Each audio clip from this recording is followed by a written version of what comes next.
네, 안녕하세요.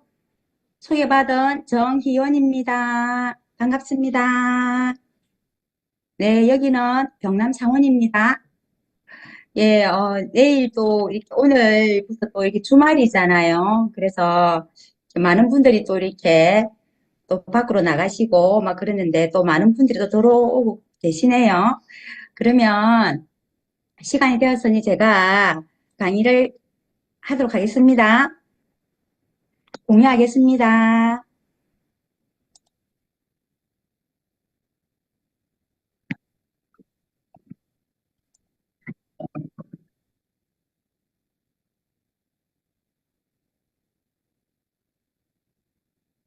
네, 잘 나오죠?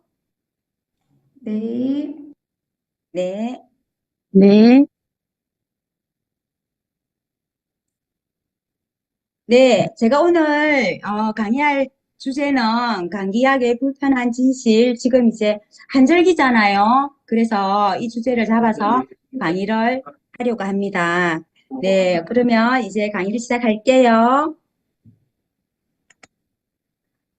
너무 다 잘 알고 있는 내용을 제가 오늘 강의를 할 거예요. 왜냐하면 우리가 잘 아는 내용을 강의를 해야지만 또 더 잘 실천할 수 있거든요. 그래서 알고 있는 내용을 강의를 할게요. 원인을 한번 보겠습니다. 바이러스에 의해서 이렇게 발생되는 호흡기 감염이라는 거 다 알고 있잖아요. 그죠? 그래서, 감기의 그 원인은 바이러스는 200가지가 넘잖아요. 그 중에서 이제 가장 이제 주요한 바이러스가 여기 라이노 바이러스가 주요 원인입니다. 그죠? 그래서 다양한 바이러스 중에서 이 라이노 바이러스가 주요 원인이 되어서 감기가 이렇게 발생을 하고 그리고 또 이제 면역이 떨어지면은 또 감기가 찾아오잖아요. 어, 스트레스는 이게 누구나 다 받는 거잖아요. 스트레스, 영양 부족, 특히 또 요즘은 수면 부족도 너무 많잖아요. 그리고 또 이제 지금같이 이렇게 이제 계절이 바뀌는 한절기, 그죠? 일교차가 한 일주일 전부터 이렇게 서서히 나기 시작해서 지금은 너무 많이 나잖아요. 아침, 저녁으로 일교차가. 그래서 환경적인 요인이 너무 중요하고, 그리고 이제 위생관리적인 부분도 조금 있죠. 왜냐하면 손으로 이렇게 감염이 되는 질환이 또 감기잖아요. 그리고 또 이제 생활 독소가 너무 많죠. 현대 있었던 생활 독소가 우리 미세먼지도 그렇지만 각종 중금속, 항물질, 그죠? 그리고 특히 또 식품 첨가물 이런 것들 독소가 너무 많이 이렇게 몸속에 쌓여도 감기가 이렇게 걸리게 되거든요. 이렇게 해서 감기가 찾아오게 됩니다. 그러면 감기약의 시장 규모를 한번 살펴볼까요? 이렇게 보시면 이제 대표적으로 제가 네 가지 약 우리가 많이 이렇게 일반적으로 많은 분들이 복용하는 약 중에 그죠? 감기약 시장이 2조 7천억입니다. 연간 이렇게. 왜 그러냐면 누구나 1년에 2, 3회 정도는 감기에 걸리잖아요. 그죠? 그러니까 이렇게 시장 규모가 크니까 이 제약회사가 놓칠 수가 없는 시장이죠. 항암제도 꽤 비싼데, 항암제 같은 경우도 보시면은 이게 2조 4천억, 단계가 훨씬 더 높잖아요. 그죠? 고혈압, 당뇨도 엄청 이렇게 많은 분들이 약을 드시지만 감기약에는 비교가 되지 않거든요. 그래서 감기약 이렇게 시장 규모가 너무나 크다는 사실, 그죠? 그러면 대표적으로 감기약이 어떤 게 있는지 한번 보시면은 이렇게 있어요. 이렇게 진액거담제부터 항생제까지 있는데 대표적으로 이제 감기약이고 여기 대표적 효과를 보시면 효능이 이런 효능이 있어요. 기침 여기 보면 진액거담제는 가래를 갖다가 쉽게 배설해주는 약물이에요. 그죠? 그리고 항히스타민제는 알러지나 재채기 증상을 완화하고 비충혈 제거제는 우리 코 막히면 너무 불편하잖아요. 그래서 이런 것들을 완화를 합니다. 우리가 잘 알고 있는 해열 진통제랑 항생제, 소화제 같은 경우도 요즘 처방을 하는 이유가 뭡니까? 이렇게 이제 약의 종류가 많잖아요. 그러니까 이런 여러 약을 복용하니 어떻습니까? 위에 부담이 되죠. 소화 능력이 떨어지죠. 그래서 소화제를 처방을 하고 요즘은 또 어떻습니까? 요즘은 이렇게 의사 선생님들이 이제는 이렇게 항생제에 대한 이런 부분을 우리 소비자들이 너무 많이 아니까 그래서 유산균을 처방하는 의사들도 많잖아요. 그죠? 근데 이제 저희들이 일단 감기에 걸리면 불편하잖아요. 불편해서 이렇게 잘 이렇게 참지 못하죠. 또 아이가 또 그러면 또 엄마 부모님 입장에서도 그렇고. 근데 감기는 어떻게 보면 치유의 과정이라 보시면 되거든요. 그러니까 열이 나는 거는 이제 바이러스를 이제 사멸하기 위해서 우리가 몸에서 이렇게 면역이 열을 내는 거잖아요. 이 가래 콧물 같은 경우는 이게 몸속에 있는 분비물을 배출하는 거예요. 그 배출하는데 우리가 진해 그람제를 먹잖아요. 그러면 이게 자연적으로 배출이 안 되는 거죠. 그러니까 완화시키는 거죠. 증상만 완화되는 거죠. 치유가 되는 게 아니라. 기침도 마찬가지고 기침을 한다는 것은 재채기나 기침은 이게 바이러스로 인한 이런 독소들이 체외로 배출시키기 위해서 우리가 기침을 하게 되거든요. 근데 이제 많이 힘들기도 하고 기침을 또 심하게 하면 이렇게 너무 이렇게 가슴이 많이 힘들잖아요. 그래서 참지 못하고 또 이제 또 약을 또 복용할 수밖에 없고 이러는데 제가 오늘 그 감기약을 제가 말씀을 드리는 이유는 약이 필요 없다고 제가 말씀드리는 건 아니거든요. 약이 필요해요. 약은 반드시 필요하고 병원에 가야 될 때는 가야 되는 거 맞잖아요. 근데 이제 조금 줄여보자는 뜻에서 제가 이 강의를 준비한 거거든요. 조금 더 이렇게, 조금 더 참아보고, 이렇게, 생활 습관적으로 조금 뭔가 이렇게 준비를 하고, 이렇게 하면서 이제 조금 자연적인 면역을 올리는 차원에서 제가 강의를 준비한 거고, 약이 필요 없다? 뭐 이거는 절대 아니거든요. 저도 병원에 가고 약을 먹고 하거든요. 그래서 그렇게 알고 계시면 되고 여기 항생제가 이제 이 부분을 제가 조금 말씀드려서 많이 좀 드릴 건데 항생제를 갖다가 이제 바이러스인데 의사분들이 이렇게 어 처방을 하는 이유는 합병증을 때문에 처방을 미리 하는 거잖아요. 미리. 그래서 이제 2차적으로 중염이나 기관지염, 또 축농증 이런 것들이 이제 합병증으로 나타나거든요. 그래서 이제 이런 것들을 예방하기 위해서 2차적으로 이제 아직은 나타나지도 않았는데 미리 이제 처방을 해서 조금은 이제 문제가 되는 경우가 많죠. 그죠? 그러면 감기약의 부작용을 한번 보겠습니다. 일반적으로 굉장히 이제 많은 분들이 다 공감하는 졸음이 있죠. 졸음부터 이렇게 심혈관계 부작용까지 이렇게 나타나는데, 사람에 따라서 이렇게 개인적으로 다 이렇게 개인차는 다 있거든요. 근데 이제 약간은 약 성분에 이렇게 민감한 사람이 있어요. 저 같은 경우가 좀 그렇거든요. 굉장히 약 성분에 민감해서 병원 처방을 받을 때 선생님한테 항상 제가 말씀을 드리거든요. 그래서 너무 약 성분에 너무 민감해서 그럼 선생님이 굉장히 그러면 어, 어떤 많은 분들이 했을 때 부작용이 전혀 없지는 않지만 가장 이렇게 약하게 이렇게 처방을 저는 받는 경우가 많거든요. 그죠? 근데 여기 누군가가 이렇게 낙서를 하시는 분이 계시거든요. 이거 얼른 지워주세요. 집중력 저하, 피부 발진, 불면증 이렇게 이런 것들이 많이 이제 대표적으로 나타나는 부작용입니다. 근데 여기서 이제 여기 땡땡 레노이라고 제가 올려놨잖아요. 이게 굉장히 판매가 굉장히 잘 되는 이제 약인데, 이 약은 사람들이 약간 안전한 약이라고 인식을 하고 있거든요. 왜냐하면 이 약이 잘 팔리는 이유는 진통이나 이렇게 그 열에 굉장히 효과가 빨리 나타나요. 그죠? 빨리 나타나고, 그리고 종합감기약 한땡땡이라고 있어요. 이제 이거 같은 경우는 굉장히 작은 병이 들어있잖아요. 이렇게. 딱 보면 약간은 고급져 보여. 그래서 많은 사람들이, 이거 약간 보약처럼 이제 이거를 드시기도 하는데, 이거 먹으면 빠르게 이렇게, 이게 몸속으로 퍼지면서 효과가 좀 빨리 나타나거든요.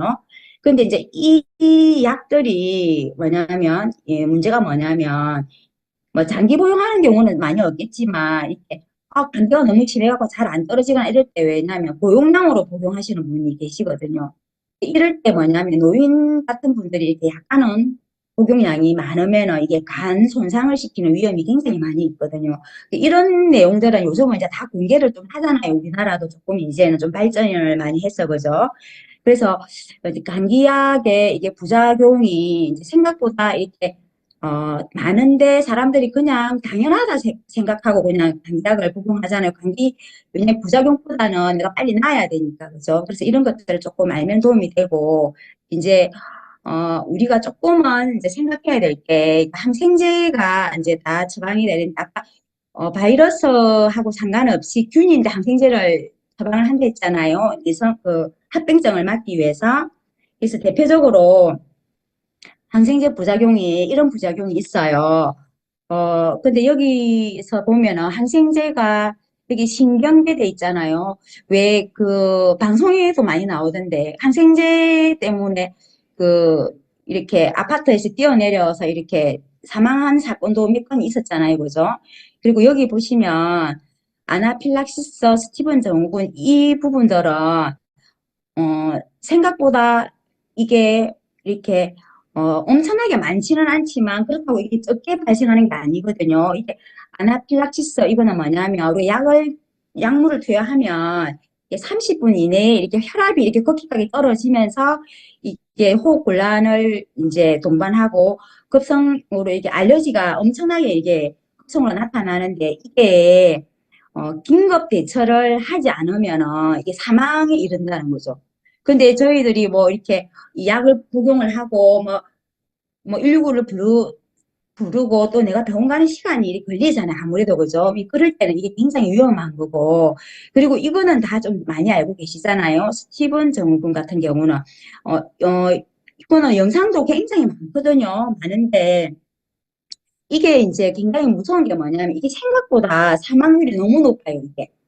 그러니까 이거는 점막이나 이런 부분에 우리 피부 점막에 다 이렇게 물집이나 이런 게 생기면서 굉장히 범위가 넓게 피부 전체로 다 이렇게 되면서 이게 피부 괴사가 일어나면서 이렇게 이게 탈락이 되거든요. 우리 피부 이게 표피가 이게 탈락이 되면서 이렇게 발생하는 증후군인데 이게 이제 무서운 게 뭐냐면 어 약간 이렇게 정도 차이는 있어요. 차이는 있고 치료 시기에 따라 다 다르지만 약간은 좀 약한 경우는 이게 일반적으로 사망률이 5에서 10% 정도가 되는데 이게 이제 심하면 장기까지 퍼져갖고 이제 괴사가 일어나거든요. 그러니까 이제 피부 괴사하고 박리가 일어나면 이 사망률이 30%까지 증가한다는 거죠. 이게 진짜 무섭거든요. 그래서 이런 영상은 한번 찾아보시면 도움이 또 많이 됩니다. 근데 이제 이 정군 때문에 많은 이제 박사님들이 연구를 많이 하셔가지고 발표된 자료가 뭐냐면 이 정균을 일으키는 대표적인 게 항생제, 해열제, 진통제, 통풍치료제에 들어있고 그리고 일반적으로 의약품 1,700여 가지의 의약품에도 이게 다 이런 증상을 일으킬 수 있다는 위험을 내포하고 있다고 이렇게 다 지금 말씀을 다 하고 계시거든요. 그래서 이런 부분들이 이게 만약에 우리 가족 중에 이게 일어난다면 어떻게 너무 무섭잖아요, 그죠? 그리고 이제 항생제가 또 이제 무서운 게 내성 때문에 너무 많은 문제가 되고 있잖아요, 지금 현재, 그죠? 내성. 그러면 이제 항생제 이거 방송을 한번 볼게요. 잠깐만요.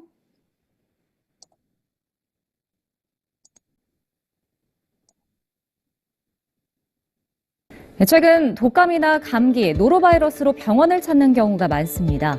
그런데 항생제를 써서 약을 세게 지으면 병이 금방 낫는다는 잘못된 인식을 가진 환자가 많습니다.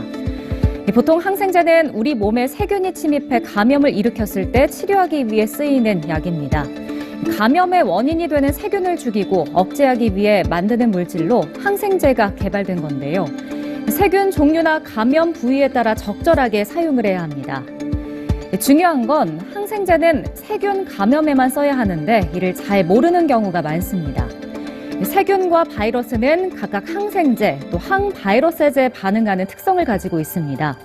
그러니까 바이러스에 의한 감염인 감기나 독감에는 이 항바이러스제를 써야 하고 항생제는 의미가 없다는 겁니다. 하지만 대부분 환자는 이런 사실을 잘 몰라서 감기나 독감에도 항생제를 사용해도 된다고 생각하고 있었습니다. 항생제가 세균 감염 질환에 사용하는 약물이라고 제대로 인식하는 사람은 25.9%밖에 되지 않았고요. 나머지 70%가 넘는 사람이 항생제 용도를 잘못 알고 있거나 아예 모르고 있었습니다. 또 바이러스로 인한 감기에 항생제를 자주 쓰면 내성도 생긴다는 문제가 있어서 주의가 필요합니다. 유엔 환경계획 보고서는 2050년엔 암으로 사망하는 사람보다 이 항생제 내성으로 사망하는 사람이 더 많아질 것이라고 예측하기도 했는데요. 항생제를 무분별하게 쓰면 내성이나 부작용 위험이 커질 수 있어 정확한 용법을 알고 적절히 복용하는 것이 중요해 보입니다. 최근 네, 항생제에 대해서 이렇게 방송을 한번 보셨는데, 많은 분들이 이게 항생제 용도를 잘 모른다 하잖아요. 그죠? 저희들은 이제 이런 또 건강이나 이런 공부를 하고 이런 좋은 강의를 들으면서 어느 정도 알고 있지만, 이게 많은 일반적인 분들이 생각보다 이거를 잘 몰라요. 그죠? 그래서 이제 우리 아이가 아프거나 가족이 아프면 먼저 이제 병원을 방문하게 되잖아요. 그죠? 그래서 항생제가 꼭 필요한 거는 필요하거든요. 근데 이제 너무 자주 쓰거나 너무 많이 쓰면 문제가 되는 거죠. 그래서 항생제 역할을 보시면, 어, 세균을 죽이거나 번식을 억제해서 감염 치료와 예방에 사용하는 약물입니다. 그러니까 우리 이제 수술을 하거나 이럴 때 감염이 되고 이럴 때는 꼭 또 항생제를 써야 되거든요. 그래서 항생제가 이렇게 개발이 되고 정말 이렇게 많은 사람들의 생명을 구하기도 했거든요. 그죠? 근데 이제 이게 내성 때문에 문제가 이제 생기게 되는 거죠. 그래서 이게 내성에 대해서 한번 보시면 항생제를 이제 발견한 사람이 플레밍이라고 1928년에 이제 발견을 되는데 이분이 이제 실험실에서 실험을 하면서 접시에 이렇게 균을 배양을 했는데 곰팡이가 폈는데 그 곰팡이 주위에는 있는 균들이 다 죽고 없어진 거죠. 그래서 이제 이게 발견하게 된 거예요, 배경이. 그래서 최초로 이제 이분이 항생제 페니실린을 발견하게 되었는데 이제 이 발견 후에 이제 대량 생산을 하면서 2차 세계대전 중에 굉장히 많은 이제 군인들, 통상을 입거나 이렇게 다친 군인들이 많잖아요. 굉장히 많은 군인들의 생명을 이제 구하게 되는 거죠. 이 항생제로. 그래서 이게 완전 마법의 약으로 이제 엄청나게 이제 기여를 하고, 이제 그 이후에 이제 굉장히 많은 학자들이 이제 이 항생제 개발에 이제 떠들게 되는 거죠. 그죠? 그러다 보니까 어떠냐면 굉장히 이제 많은 내성균들이 이제 생기게 되는 거죠. 그래서 내성균이 왜 무섭냐면 항생제를 사용하기가 죽지 않는 거죠. 죽지 않고 강력한 항생제를 쓰더라도 여기 저항력을 갖게 되는 거죠. 그렇게 되니까 어떻게 됩니까? 그러면은 치료 시기도 너무 많이 걸리지만 치료가 너무 어려워지고 또 감염이 증가되는 거죠. 그리고 이제 그 항생제 새롭게 이제 잘 안 들으니까 새로운 또 항생제를 또 연구하고 개발하잖아요. 근데 시간이 금방 걸리는 게 아니잖아요. 시간이 많이 걸리잖아요. 그거를 개발하는 중에 이 내성균들이 진화를 하는 거죠. 이게 무서운 게. 진화를 해서 이 새로 개발된 거를 쓰잖아요. 아, 또 안 들어. 그러니까 이 내성균은 새롭게 개발되는 항생제보다 훨씬 더 강력하기 때문에 이게 잘 안 들어요. 그러니까 이제 사망률이 증가하고 이제 의료자원이나 이런 모든 것들이 이제 이게 소모가 되는 거죠. 그래서 이제 우리가 잘 알고 있는 슈퍼바이러스 내성균이 대표적으로 항생, 포도당 유균 들어보셨죠? 그죠?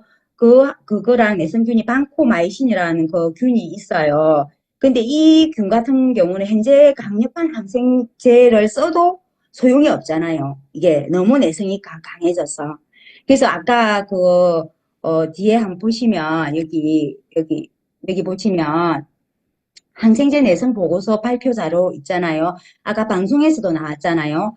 2050년이 되면 이게 슈퍼박테리아가 전 세계 1,000만 명의 목숨을 잃을 수 있다고 그 어떤 강력한 항생제에도 살아날 수 있는 내성 때문이다. 그죠? 그래서 영국 정부에서 발표했지만 이게 유엔에서도 이 자료를 똑같이 발표를 한 자료거든요. 근데 이제 항생제가 우리한테 필요한데 이제 자주 많이 써서 조금 문제가 되는데 특히 이제 소아 환자들, 그죠? 어린 아이들한테 굉장히 이제 이 항생제가 남용으로, 오남용으로 문제가 좀 되는 게 많잖아요. 그래서 이제 성장기에 이제 항생제를 많이 쓰게 되면 이제 성장에 굉장히 이제 악영향을 미쳐서 성장이 제대로 되지가 않는 거죠. 결국 왜냐하면 다 알고 계시잖아요. 예, 좋은 균이나 나쁜 균은 다 이렇게 장에 있는 걸 다 없애잖아요. 그러니까 흡수는 아니고 안 되고 그죠? 면역도 당연히 떨어지겠죠. 그리고 소화 비만을 유발하고 당연하게 이제 이게 유익균을 다 없애니까 면역력이 크게 떨어지니까 이제 2차적으로 폐렴이나 균염 이렇게 반복이 되면서 이제 감기를 또 달고 잘 수밖에 없는 거고, 또 이제 위장에 이렇게 무기질 영양소 흡수를 방해를 하는 거죠. 그래서 영양 결핍이 또 발생하는 경우가 또 생기게 되죠. 그죠? 그래서 다섯 번째 내성균 출현은 제가 방금 제가 말씀을 드렸잖아요. 그죠? 그래서 이 내성균이 이제 굉장히 이제 문제가 되는 거죠. 자, 그래서 우리 건강보험심사평가원에서 2022년 1년 동안 있잖아요. 여기 약제급여 적정성 평가 결과를 이제 공개를 했거든요. 공개를 했는데 여기 이제 급성 상기도염 항생제 처방률, 그러니까 이거는 이제 우리 후두나 뭐 있잖아요. 이제 감기점색, 후두나 뭐 알레르기 비염이나 이럴 때 보통 보면 영유아하고 소아청소년 보시면 영유아가 41.3%로 가장 이제 높잖아요. 처방률이 그죠? 그 다음에 여기 보시면 급성 하기도염 감염 항생제 처방률. 급성 하기도염은 우리 이 목 아래에 있는 기관지염이나 폐렴에 처방하는 항생제를 말합니다. 하기도염. 여기도 마찬가지로 영유아와 여기 소아청소년이 굉장히 높은 비율로 이제 항생제 처방을 이제 하고 있는 거죠. 근데 여기 건강보험 심사평가원에서 밑에 한번 보시면 여기 급성 상기도 감염하고 하기도 감염은 대부분 바이러스가 원인으로 항생제 사용이 권장되지 않는다고 이제 발표를 하고 있고요. 그리고 여기 밑에 보시면 내성 관리 강화를 위해서 23년도부터는 환자당 항생제 사용량과 항생제 처방 일수를 모니터링하는 지표를 도입했다는 거죠.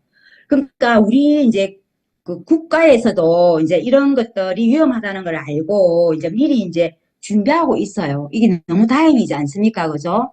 이런 거 보면 이제 우리나라가 조금 이렇게 많이 좀 이렇게 선진국이 되면서 이제 이런 부분도 좀 신경을 쓰고 있다는 생각도 들고, 그래서 이제 우리 아이들을 조금 이제 그 성장 시기에 요즘은 우리가 너무 이렇게 온실 속의 핫초처럼 아이를 다 키우잖아요. 뭐 저도 그렇게 했고, 그죠? 또 잘 모르고 하니까. 그러니까 아이들이 너무 저항력도 약해지고, 그래서 조금은 이렇게 감기가 조금 들어도, 왜냐면 감기를 조금 이렇게 하더라도 너무 심하지 않는다면 그게 결국은 면역을 훈련시키는 거거든요.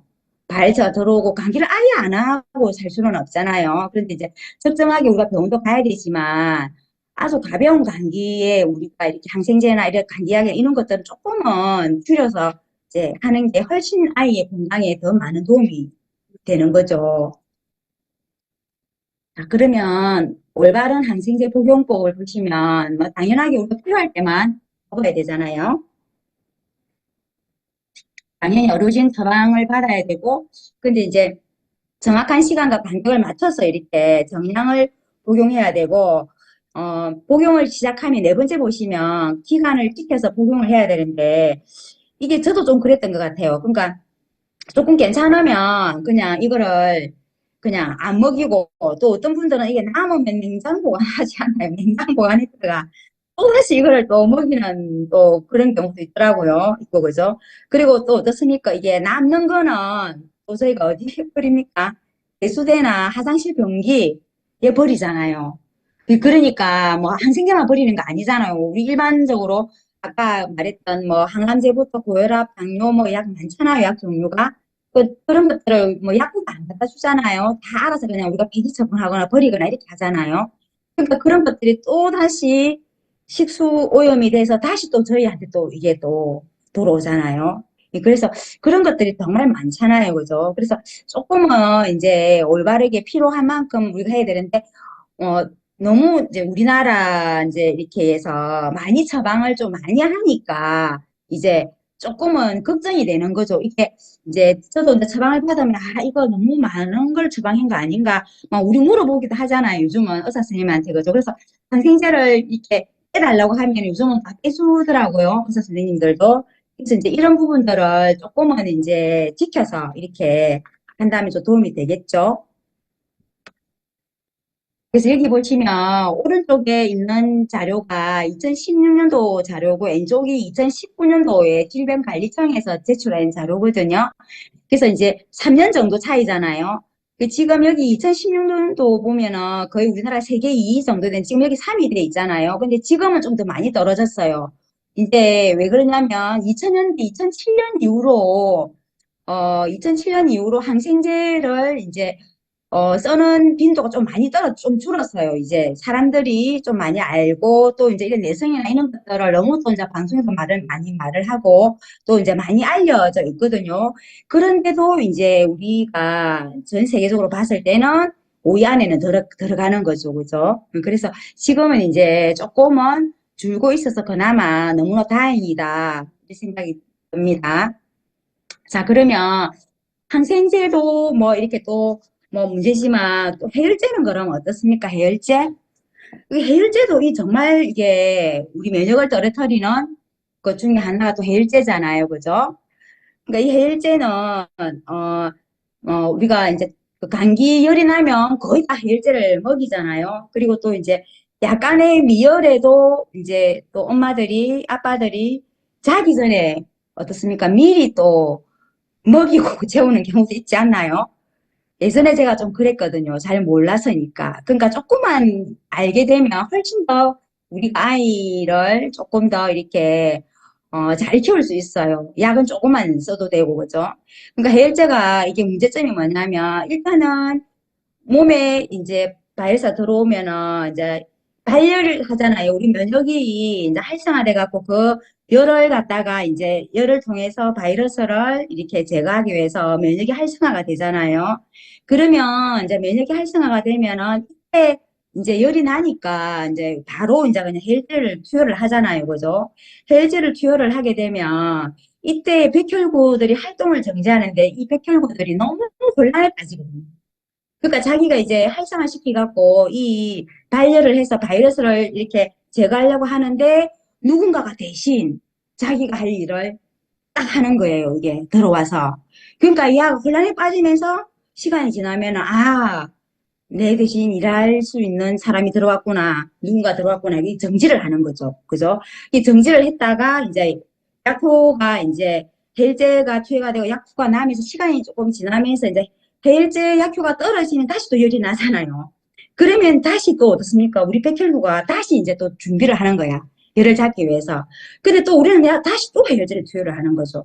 그러니까 이렇게 계속 숨바꼭질을 하는 사이에 어떻게 되냐면 이제 이 바이러스들은 장기전으로 돌입을 하는 거죠. 이게 무서운 게 장기전으로 돌입을 하면서 이제 2차적으로 이렇게 중염이나 뇌수막염, 장염으로 이제 진행이 되는 거죠. 그러면서 이제 감기를 달고 사는 아이가 되는 거죠. 감기를 달고 사는 거죠. 이제 그러니까 이제 해열제가 들어오면 이제 뭐냐면 그 우리 백혈구는 해열제는 우리 바이러스와 싸우는 백혈구의 힘을 완전히 다 빼는 작용을 하거든요. 그래서 어떠냐면 일단은 해열제가 들어오면 인위적으로 일단 체온이 떨어지잖아요. 떨어지면 겉으로 봤을 때는 우리는 이제 해열제 효과가 너무나 대단해.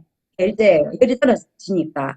근데 이제 이게 강제적으로 열을 내리잖아요. 열을 내리면 이제 그런 거 있잖아. 우리가 왜 빨래를 하다가 세탁기 버튼을 전기하면 엄청나게 이게 충돌이 생기잖아요. 그죠? 그러니까 이게 우리 몸이 똑같아요. 강제적으로 이걸 열을 내리면 이게 누군가 열의 스위치를 강제적으로 오픈을 딱 하잖아요. 그러면 우리 몸은 엄청나게 충격을 받거든요. 그러니까 아이는 면역이 또 떨어지게 되는 거죠. 그죠? 그래서 우리 몸은 열이 40도 정도까지 이제 올라가잖아요. 올라가더라도 우리 뇌에 단백질이 응고되지가 않아요. 그리고 이런 경우가 뭐 이렇게 고열이 때는 당연히 병원에 가야 되죠. 근데 고열이 아닌데도 우리는 해열제를 많이 먹이잖아요. 그죠? 그리고 만약에 40도 이상이 되더라도 우리 뇌하 수치에서 체온을 조절해서 발열을 진정시키는 그런 역할을 하게 돼 있어요. 이게 우리 몸의 시스템이 이렇게 돼 있거든요. 근데 너무 무섭잖아, 잘 모르니까.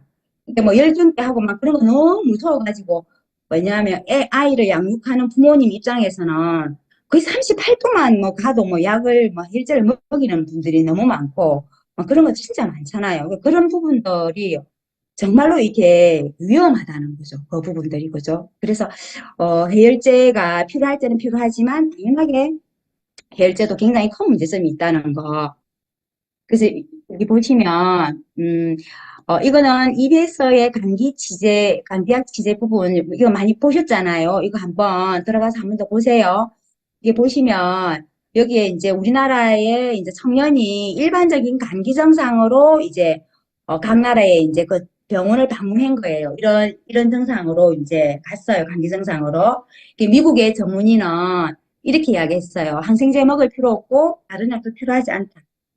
그리고 이 영국의 의사는 약 하나를 처방할 때마다 부작용이 일어날 확률이 높다.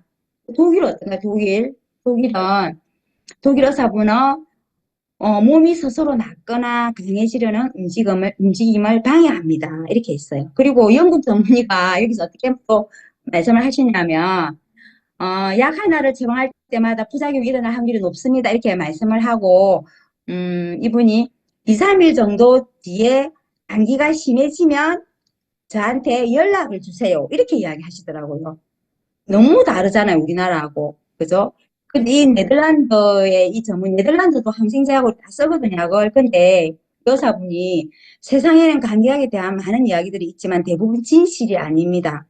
이 부분이 정말 맞는 게요. 감기를 치료하지 못하는 사실을 사람들에게 교육하는 것이 매우 중요합니다. 이거 정말 맞거든요. 우리 뭐 병원 가도 7일, 안 가도 7일 뭐 이렇게 하잖아요.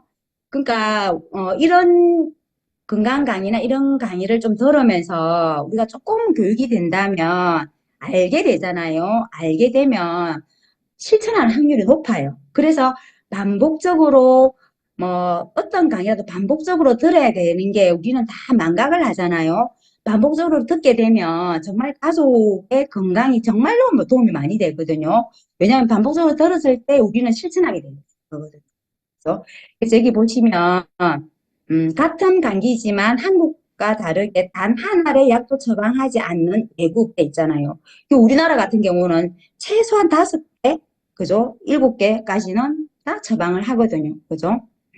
그래서 이런 거를 보시면 참 정말 우리나라가 감기약을 처방을 많이 하고 있다. 그죠?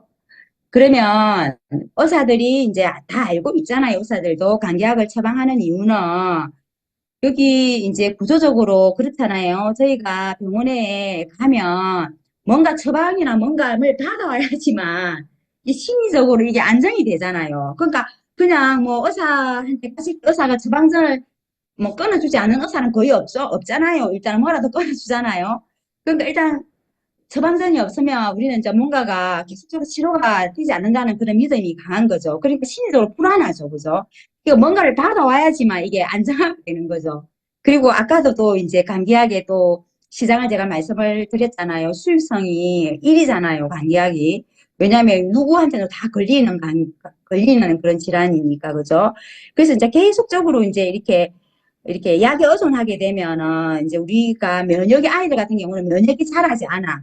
면역도 우리 키처럼 이렇게 같이 자라거든요. 근데 계속적으로 이런 약을 자주 쓰게 되면 이 면역이 자라지를 않거든요.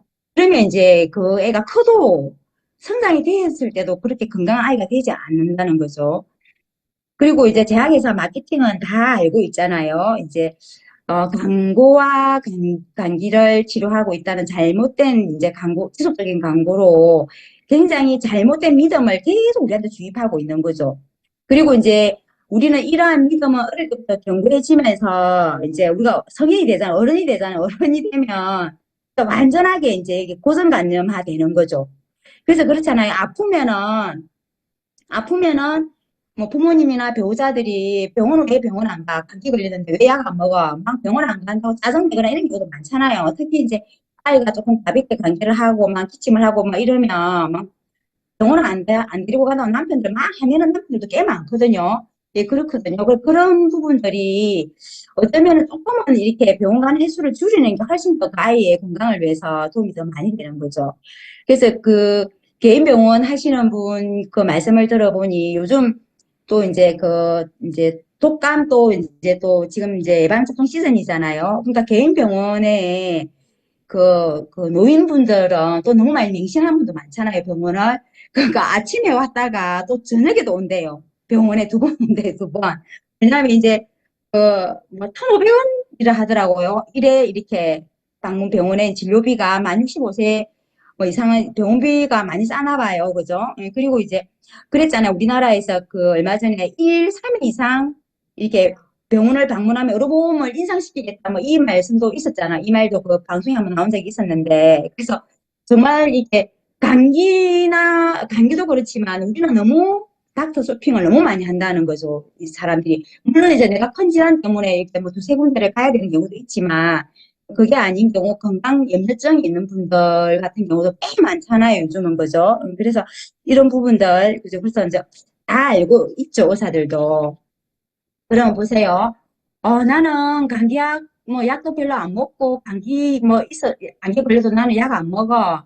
뭐, 이렇게 하지만, 우리는 그 누구도 항생제로부터 자유로울 수가 없거든요. 여기 뭐, 돼지 항생제 돼 있지만, 돼지만 그렇겠습니까? 여기, 뭐, 우리 다, 육고기 다 좋아하잖아요. 뭐, 소, 뭐, 돼지 다, 그죠? 그래서 굉장히 이제 이런 항생제, 그리고 이제 물고기 또 수산물 보시면 수산물 양식하는 데도 엄청나거든요. 그래서 회를 너무 자주 드시는 분들은 안 계시겠지만 이 양식 하는 수산물 뭐 전복 이런데 다 있잖아 다 들어가거든요. 이런 것들이 이제 연구실에서 다 이런 것들을 알고 있기 때문에 이제 이런 것들이 다 이제 방송에 나오고 하잖아요. 그죠? 그러면 우리가 먹는 농산물 어떻습니까? 기본적으로 우리가 먹는 먹거리들도 마찬가지입니다. 이것도 한국관광농학회 이런 데서 다 이제 이런 것들을 논문 발표도 다 하고 다 하거든요. 굉장히 우리가 먹는 모든 먹거리에 비료 농약 외에도 항생제가 다 이제 들어간다는 거. 우리가 생각보다 일상생활 속에서 많이 먹고 있거든요. 그래서 이런 거를 이제 보면 우리나라가 조금은 이제, 선진국이 정말 되었다, 좀. 그러니까 이제 의식 수준이 많이 올라갔잖아요, 우리나라도. 그러니까 많은 사람들이 이제 굉장히 건강에 관심이 많잖아요. 근데 건강에 관심이 많은데 사람들이 건강에 관심이 많지만 그게 조금만 아프면 병원 가는 그게 굉장히 건강을 위한 길이라고 사람들이 착각을 하고 있거든요. 그래서 뭐 웃기는 이야기를 누군가가 하던데 60대 여성분들이 개모임을 이렇게 하잖아요. 개모임을 하면 다 뭉치면 막 수다 떨고 막 이래 놀고 근데 흩어지면 다 병원으로 간대요. 병원으로 이게. 그래서 건강에 관심이 많은 게 기본적으로 이제 우리가 이런 것들을 조금 아는 게 도움이 많이 되고 병원을 자주 가는 게 굉장히 건강을 지키는 길이 아니다는 거를 제가 말씀드립니다. 자, 그다음에 우리가 또 수액 주사를 또 많이 맞잖아요. 이렇게 감기 걸리면 어떻습니까? 내가 좀 피곤하거나 컨디션이 너무 떨어지거나 이러면 병원에 가서 의사 선생님한테 선생님 저 수액 하나 맞고 싶어요. 이렇게 하면 바로 이렇게 또 처방해 주잖아요. 요즘은 또 개인 병원도 이렇게 수액을 맞는 공간이 다 있잖아요. 그래서 이렇게 수액 종류도 엄청 많아요. 근데 이 수액이 굉장히 이게 단가가 낮아요. 그래서 불안기에 굉장히 오아시스 역할을 하는데 이게 이제 이게 수액이 이 숫자가 나를 수거든요. 이게 뭐냐면 정맥에 딱 이렇게 주입을 하면 1, 2분 만에 이게 바로 이제 심장을 거쳐서 신체의 부위로 빠르게 이제 도달을 하는 거죠, 이게. 그러니까 이제 뭔가 맞고 나면 개운하고 이제 그리고 내가 뭔가 이렇게 좋은 영양소로 이렇게 이 몸에 뭔가 했다는 느낌이 드니까 이제 사람들이 또 이제 물론 효과도 있어요, 그죠? 그렇거든요. 근데 감기 걸려서 감기 회복을 위해서 맞는 이제 이 수액이 보통 평균적으로 3만 원에서 5만 원 정도가 되거든요. 그리고 그 간 수치 뭐 해소 이런 수액은 조금 비싸요. 뭐 7만 원짜리도 있고 고가는 10만 원짜리도 있어요. 그래서 이게 전문가가 의사분이 이게 사실은 이게 소량의 영양소에서 케물일 뿐이다. 이렇게 말씀을 하시더라고요. 10만 원에 돈을 주고 사 먹는 꼴이다. 근데 이제 이게 원가가 뭐냐면 1,000원에서 가장 비싼 게 1,500원 정도래. 한 팩의 원가가. 예, 수액 원가가. 이게 굉장히 이제 병원에서는 굉장히 이게 많이 남기는 거죠. 그죠? 그래서 이게 여기 이게 수액이 이 수액에 부작용도 이게 만만치가 않거든요. 이거는 그 부작용이 수액 부작용도 자주 나오거든요. 그러니까 당뇨 환자 같은 경우는 이게 이제 포도당이니까 혈당이 당연히 증가하겠죠. 그리고 이제 고혈압이나 이렇게 혈관 질환자가 좀 이렇게 기저질환이 있는 사람들은 이거 조금 조심해서 이렇게 하셔야 되거든요. 그래서 그 급성 쇼크사로 이렇게 사망하시는 경우가 종종 있는데 얼마 전에 거기 그 서세원 씨가 캄보디아에서 그 사망을 하셨잖아요. 그 이분이 수액을 갖다가 맞다가 이게 급성소코사를 했거든요. 그래서 이 수액도 이게 부작용이 없다고는 할 수 없어요. 왜냐하면 사람들이 다 다르잖아요. 내가 가지고 있는 면역이나 내가 받는 스트레스나 내가 약물 알레르기의 뭐 어떤 종류 다 다른데 우리는 똑같은 걸 이렇게 백신도 마찬가지로 똑같은 걸 우리는 이렇게 맞게 되니까 눈은 어떤 분은 이것 때문에 죽게 되는 거고 뭐 이런 경우가 생기잖아요. 그죠? 그런데 또 수액이 필요한 사람도 있잖아요. 그죠? 이렇게 탈수가 이렇게 증상이 심한 사람이나 잘 못 드시는 분, 최소한의 영양이 필요한 환자분은 반드시 또 수액이 필요하죠. 그죠? 이게 필요한데 우리는 너무 쉽게 이런 수액을 우리는 처방을 받아서 이제 많이 또 이렇게 맞는 경우가 많잖아요. 그죠? 그다음에 이제 백신이죠. 각종 백신인데 백신 종류가 진짜 많더라고요. 여기 보시면은 질병청에서 이제 발표했죠. 이렇게 요즘도 이렇게 초등학교 이때 입학할 때 그 필수적으로 예방 접종이 안 되면은 이게 뭐 문제가 생기는가 봐요. 그죠? 그래서 이게 초중 입학 전 필수 예방 접종 완료 당부한다고 질병청에서 이제 이런 자료가 나왔는데 초등학교는 4종, 중학교는 3종 돼 있는데, 요즘 출산을 하더라도 아이들한테 신생아 때부터 이렇게 백신을 맞춰야 되는 게 있잖아요. 요즘도 있죠, 그죠? 제가 출산을 할 때도 그런 게 저 기억이 나거든요. 그리고 왜냐면 겨울수마다 이렇게 몇 개월째는 뭐 맞아야 되는 거 다 있잖아요. 그 수립 거죠. 이거 백신 거죠. 그런 것들 많잖아요. 그래서 이런 백신들이 부작용이 많은데 우리가 대표적으로 코로나 때를 생각해 보면 코로나 백신이 정말로 생각보다 많았는데 언론에서 많이 통제를 했잖아요. 지금도 이제 서울 강화문에 한번 가보시면 거기 아직도 이게 코로나 이게 백신 부작용 때문에 굉장히 많은 피해자들이 이렇게 이제 데모나 이런 것들을 아직도 하고 있거든요. 근데 이게 저도 지금 여기에 제 아는 동생 이방이 지금 들어와 있는데 제가 그 동생한테 양해를 구하고 제가 말씀을 드리는데 40대 이제 초반이인데요. 이분이 백신을 맞고 이제 뇌동맥에 혈관이 막혀서 1차적으로 스텐서 시술을 했는데 다시 막혔어요. 그래서 급성 뇌경색이 와서 한 달 동안에 병원에서 이제 치료를 받았는데 2주 동안 중환자실에 있었거든요. 그때는 상황이 너무나 긴박했거든요. 병원에서도 어떻게 뭐 가족들한테 뭐 마음의 준비를 해라 뭐 이 정도까지 간 상태였거든요. 그런데 이제 그렇게 되고 근데 이제 어느 정도 회복이 되자 다행히 회복이 됐죠. 회복은 됐는데 그 후유증이 말할 수가 없어요. 근데 너무 놀라운 사실은 이 동생이 그 어, 코로나 백신을 맞기 전에 일주일 전에 건강검진을 해서 모든 것들을 다 이렇게 스캔을 해가지고 내 찍은 그 CD까지 다 있었던 거죠. 그러니까 이제 그거를 들고 병원에 이제 그 증거 자료가 있으니까 일주일 전에 이랬는데 일주일 만에 그게 그렇게 될 수가 없잖아요. 그래서 의사가 하는 말이 가능성은 있다. 가능성은 있는데 근데 죄송하다. 제가 정확하게 그 백신 부작용이라고 제가 정확하게 말씀드릴 수가 없다. 의사분이 이렇게 말씀을 하셨대요. 그죠? 그래서 이제, 그 후유증도 너무 많고, 이제 거기에 대한 스트레스가 너무 많잖아요. 그러니까 너무나 이제 뭔가 조금만 뭔가 하고 나면 피로감도 너무 많고, 또 이 스탠드 시술을 하고 나니까 또 걱정도 너무 많이 되잖아요. 그죠? 그래서 이제 질병관리청에 이제 보상을 의뢰를 2번이나 했어요. 그래서 그런 증거 자료가 있으니까. 그런데 2번이나 했는데도 불구하고 뭐냐면, 아예 상관관계가 없다고 2번 다 거절을 받았거든요. 그래서 너무 이제 남편하고 막 이래저래 이제 화가 나가지고 이 전문 변호사나 이런 사람들한테 다 이제 상담을 받았는데 싸워봐야 절대로 이길 수가 없다. 이게 소용없는 일이라고 해서 이제 일단 포기를 했거든요. 그래서 그 당시 병원비가 거의 1,000만 원 가까이가 나왔는데 일부는 이제 보험회사에서 보험으로 이제 어느 정도 이렇게 하고 나머지는 이제 이렇게 본인이 이제 계산했다고 하던데, 근데 이제 그렇게 되고 나서 너무 이제 이게 삶의 질도 떨어지고 뭐 조금만 피곤하면 너무 이제 힘든 거죠. 근데 그런 분들이 뭐 이 동생만 있겠습니까? 그죠? 뭐 그때 뭐, 뭐 연예인 눈 실명까지 가고 뭐 이런 경우 많았잖아요.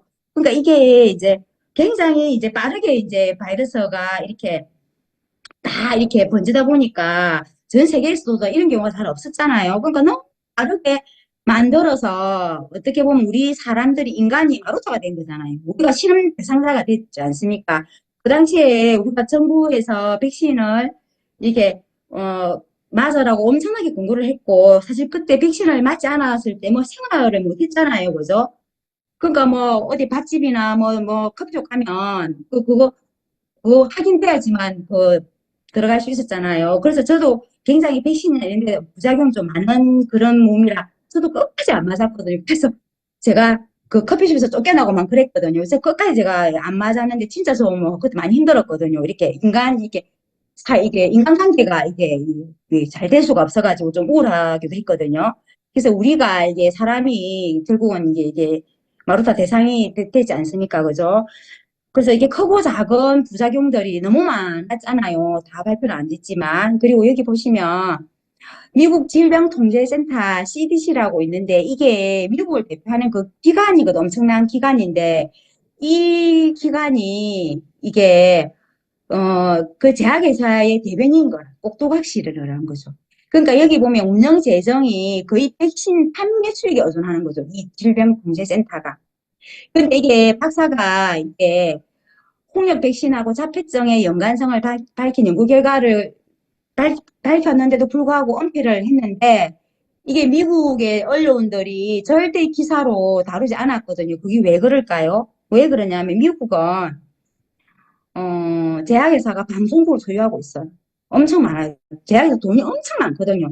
방송국을 소유하고 있기 때문에 이게 나올 수가 없는 거죠. 그 우리나라는 이 정도까지는 아니지만 우리나라 같은 경우도 얼마나 제약회사들이 로비를 많이 하니까 병원을 상대로 의사를 상대로 뭐 누구는 의사 그때 뭐 방송 나왔잖아. 의사 그러니까 자기 뭐 이렇게 아이가 이렇게 기고를 하는데 픽업 좀 해온다고 이렇게 자기에서 직원한테 이런 거 가는 직원한테 그래서 막 다 그런 까지 다 하고 막 그렇잖아요. 그러니까 이게 제약회사 뭐가 굉장히 이제 이런 부분들을 이렇게 하는 이유는 엄청난 수익을 낼 수밖에 없잖아요, 그죠? 자폐 66명 중에 한 명이면 이거 엄청 많은 거거든요. 그리고 지금 그 어, 저기 항생제 같은 경우도 항생제 때문에 자폐증이 많이 지금 발생한다는 걸 지금 다 지금 발표를 하고 있거든요. 이런 거를 보면 정말 무섭잖아요, 그죠? 그래서 제가 조금 길게 말씀을 드렸습니다. 네, 그러면 이제 겨울이 이제 올 거잖아요. 그러면 저희가 이렇게 어떻게 관리를 해야 되냐면 이렇게 다 알고 있는 거죠. 제일 좋은 습관이잖아요. 그러니까 우리가 좋은 음식을 먹어야 돼. 좋은 음식을 먹고 좋은 물을 먹어야 돼요. 그죠? 그리고 굉장히 수면도 중요하죠. 중요하고 그리고 햇빛 쬐기 돼 있잖아요. 지금 가을인데 곡식이 있잖아요. 이런 햇빛은 우리가 조금 사람이 좀 쬐는 것도 너무 좋습니다. 보약처럼 좋거든요. 선크림 좀 바르시고 햇빛 좀 쬐면 좋아요. 그리고 소가공 식품이 문제잖아요. 배달 음식을 정말 줄이셔야 되는데, 배달 음식을 너무 많이 우리가 또 이용을 하잖아요. 그죠?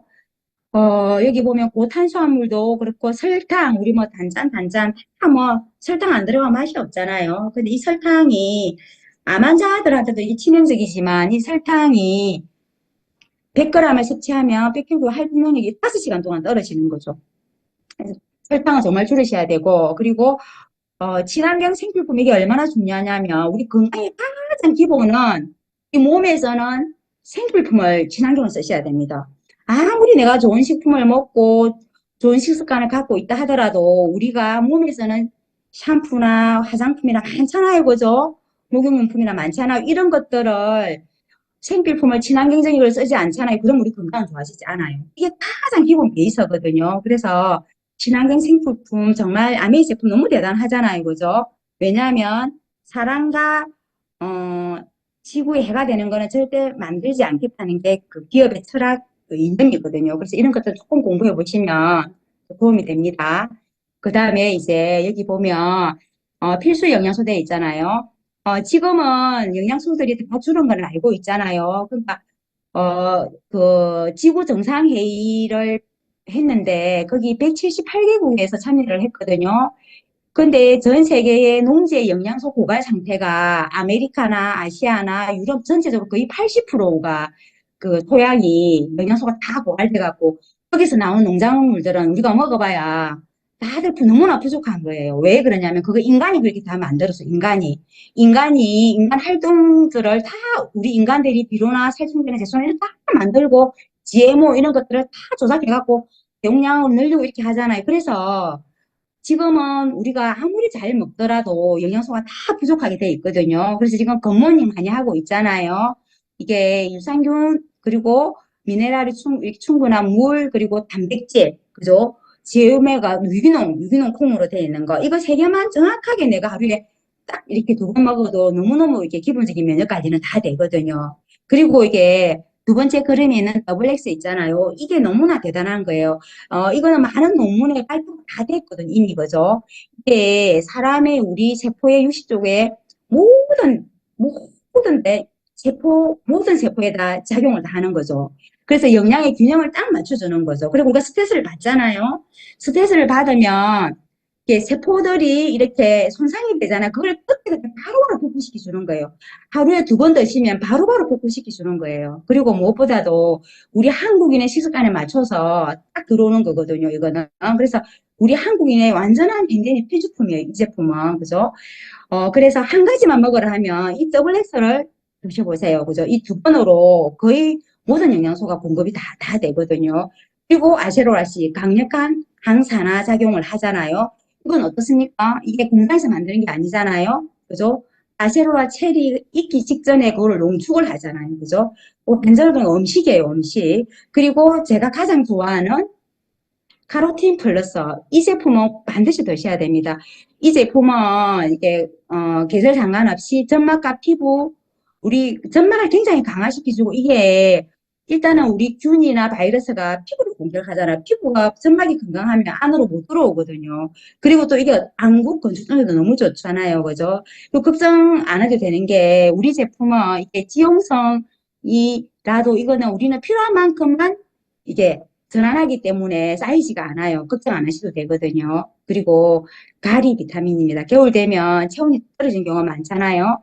체온 상승을 시켜주고 이게 항염, 항균 작용을 굉장히 많이 하고 굉장히 이렇게 작용을 많이 건강에 반전작용하는 게 너무 많거든요. 제가 기본적인 것만 적었거든요. 그죠?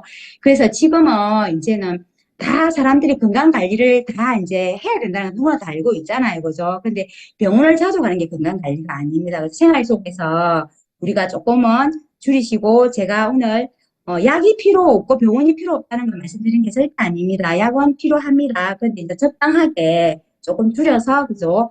우리가 생활 속에서 이제 미리미리 운동도 좀 하고 건강을 관리하면 좋겠고, 우리가 이게 아이들한테 내가 이렇게 뭔가 뭐 돈을 물려주고 많은 것을 물려줘도 좋지만 우리가 면역을 물려주는 게 가장 저는 가장 크다고 생각하거든요. 그죠?